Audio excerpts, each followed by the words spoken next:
Assalamualaikum warahmatullahi wabarakatuh. Berjumpa dengan saya Ridwan Nur Hadi pada kesempatan kali ini. Dengan segala kerendahan hati, izinkan saya untuk berbagi pengalaman. Terima kasih kepada Pak Iqbal Maulana yang telah memberikan kesempatan untuk sharing ya. Dalam hal ini sharing menulis buku.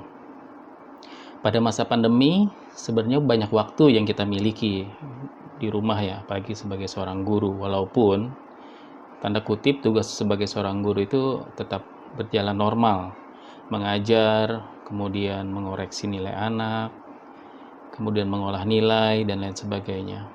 Namun di satu sisi secara fisik kita lebih banyak di rumah. Nah, kondisi seperti itu sebenarnya bisa kita optimalkan dengan menulis buku. Ada beberapa buku yang saya tulis selama pandemi ya. Di luar pandemi juga sudah beberapa buku yang saya terbitkan. Tapi ini selama pandemi, ini ada beberapa buku. Nah, ini contoh buku yang saya terbitkan sebelum pandemi. Cara kaya dari dunia maya. Idenya sederhana. Pengalaman-pengalaman saya berbisnis di internet ya. Itu saya masukkan ke dalam buku ini. Dulu, jadi kalau yang paling gampang itu menulis buku itu berdasarkan pengalaman kita. Itu mudah, insya Allah mudah sekali. Jadi mudah sekali, tinggal kita mengingat kembali, kemudian kita tuliskan. Nah, cara kaya dari dunia maya ini pengalaman saya berbisnis di internet. Jadi dulu saya pernah memesan kambing akikah. Ketika bertemu dengan penjualnya secara langsung, saya tawarkan, Pak, bagaimana kalau saya juga ikut bantu jual? Adakah komisinya misalnya seperti itu? Karena dulu saat buku ini terbit ya, tahun 2010 masih sedikit sekali orang yang berbisnis menggunakan internet. Masih jarang sekali tahun 2010 itu. Akhirnya saya menawarkan diri dan beliau mau saya bikinkan website. Website dulu masih HTML ya, karena belum familiar dengan CMS atau Content Management System. Saya buatkan, akhirnya saya berbisnis di situ. Saya jadi broker. Ya, cari lagi bisnis lain, saya jadi broker, saya tawarkan di internet. Jadi saya hanya dapat order, saya langsung forward ke yang bersangkutan dan saya dapat fee-nya di situ. Ya. Nah, pengalaman itu saya jadikan buku. Jadi simpel ya, berdasarkan pengalaman. Kemudian ini buku tetap berkarya di tengah wabah ini.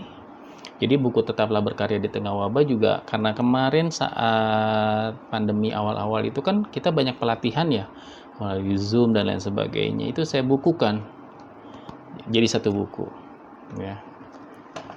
Nah, ini kisah inspiratif guru antologi ya bersama teman-teman selama pandemi ini dari Aceh sampai ke Sulawesi, semuanya berpartisipasi ya.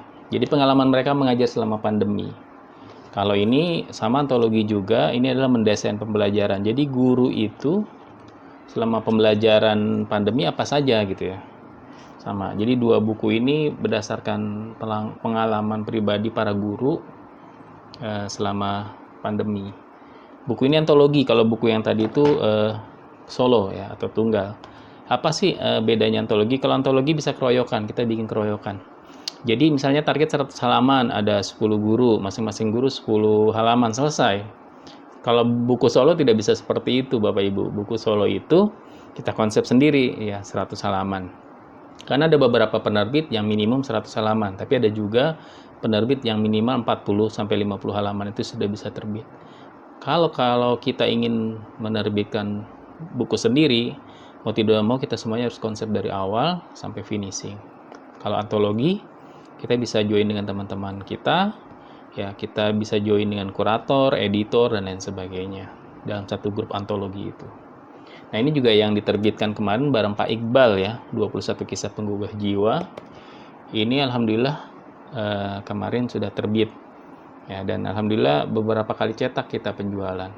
Dan beberapa teman-teman kami nih, nama-nama penulis ini sudah langsung menjadi kurator selanjutnya, yakni membuat simpul-simpul komunitas untuk membuat buku.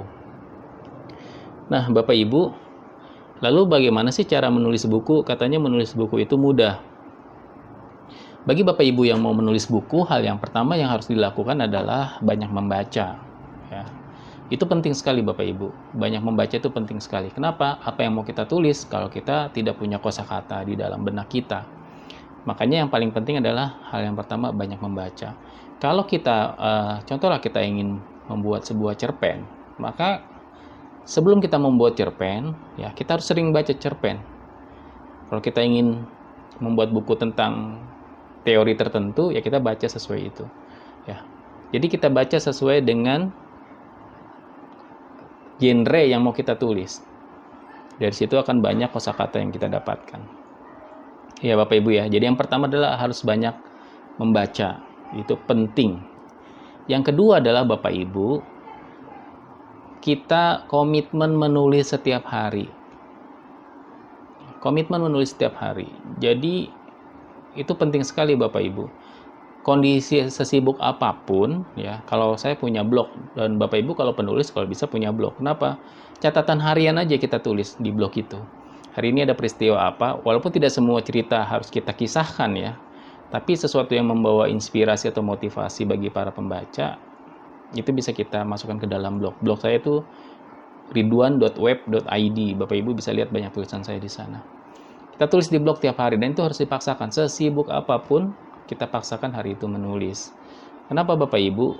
Dengan banyak menulis, maka terbentuk gaya bahasa kita. Bagaimana sih biar lancar menulis? Ya harus latihan menulis. Jadi kita tidak bisa ujuk-ujuk jadi penulis bestseller ya. Kita tidak bisa ujuk-ujuk mempercantik ketulisan kalau kita sendiri jarang latihan. Nah, latihannya itu juga melalui tulisan di blog itu. Nah, buku-buku yang saya terbitkan rata-rata sudah saya tulis di blog. Kemudian kan di blog ada label ya.